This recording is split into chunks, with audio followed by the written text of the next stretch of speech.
मैं और मेरे गुरुजी। मैं और मेरे गुरुजी जंगल से होते हुए अपने गांव जा रहे थे। अंधेरा काफ़ी हो चुका था। मैंने अपने गुरुजी से कहा कि गुरुजी, काफ़ी रात हो चुकी है, अगर आप कहें तो आज रात यहीं आसपास के किसी गांव में गुजार लेते हैं। गुरुजी ने बोला कि ठीक है, चलो चल कर देखते हैं। पास के गांव में एक छोटे से झोपड़े के पास जाकर हम रुक गए। वहां जाकर मैंने दरवाज़ा खटखटाया।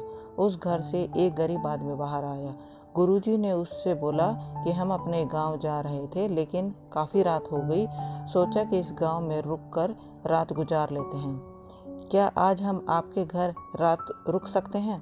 वह आदमी बोला, हाँ क्यों नहीं, आप दोनों अंदर आइए।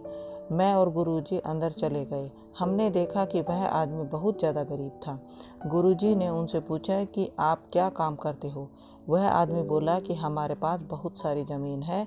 तो गुरुजी ने उसकी तरफ आश्चर्य से देखा और बोला, अगर तुम्हारे पास बहुत सारी ज़मीन है तो तुम इस तरह क्यों रह रहे हो? वह आदमी बोला कि यह ज़मीन किसी काम की नहीं है। गांव वाले बोलते हैं कि यह ज़मीन बंजर है, यहाँ पर कुछ भी नहीं उगाया जा सकता। इस ज़मीन पर फसल उगाना बहुत बड़ी बेवकूफ़ी होगी। गुरुजी ने बोला कि फिर तुम्हारा गुजारा कैसे होता है? उसने बोला कि मेरे पास एक भैंस है जिससे मेरा पूरा घर चलता है।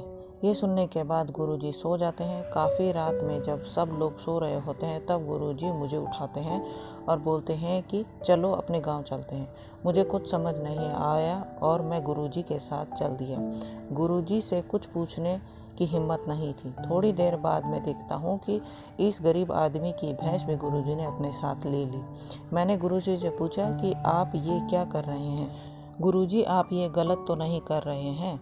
उस गरीब आदमी की रोजी रोटी इसी भैंस की वजह से चलती है। तो गुरुजी ने मेरी तरफ देखते हैं और मुस्कुराते हुए आगे बढ़ जाते हैं। मेरी कोई बात का जवाब नहीं देते। हम अपने अपने घर चले जाते हैं। उस बात को तकरीबन 10 साल गुजर जाते हैं, लेकिन मेरे दिल और दिमाग के कोने में यह बात हमेशा रही कि गुरुजी ने उस गरीब आदमी के साथ ऐसा क्यों किया। मैं अब शहर में नौकरी करने लगा। काफ़ी टाइम के बाद मैं गांव आ गया। वहां जाकर मैंने सोचा कि एक बार जाकर उस गरीब आदमी को देख कर आता हूँ। मेरे गुरुजी ने उस आदमी के साथ अच्छा नहीं किया था। मुझे एक बार चल कर देखना चाहिए कि वह आदमी अब किस परिस्थिति में है। मैं उस गांव की तरफ गया और वहां जैसे ही पहुंचता हूं तो देखता हूं कि जहां पर उस गरीब आदमी का झोपड़ा था, वहां पर एक बड़ा सा आलीशान महल बन चुका था और उस झोपड़ी के बाहर जो बंजर जमीन थी उस पर फल और फूलों के बगीचे थे। तभी उधर से उस घर का मालिक आता है। मैं उसे पहचान लेता हूँ और उस आदमी को बोलता हूँ कि तुमने मुझे पहचाना? मैं अपने गुरुजी के साथ आया था। हमने एक रात आपके घर गुजारी थी। वह आदमी मुझे पहचान लेता है और बोलता है कि हाँ, मैंने आपको पहचान लिया, लेकिन उस रात को आप लोग कहाँ चले गए थे? और उस रात के बाद ही मेरी भैंस कहीं चली गई थी। मेरे पास कोई रास्ता नहीं था, तो मैंने अपनी ज़मीन पर मेहनत की और फसल निकल आई। आज मैं इस गांव का सबसे बड़ा और सबसे अमीर आदमी बन चुका हूँ। ये सुनने के बाद मेरी आंखों में अपने गुरुजी के लिए आंसू आ गए और मुझे ये बात अब समझ आई और मैं रोने लगा। इस कहानी से हमें यह सीख मिलती है कि हमारे अंदर ऐसी बहुत सी खूबियाँ छुपी हुई होती हैं, लेकिन हमें कोई ना कोई चीज़ रोक कर रखती है।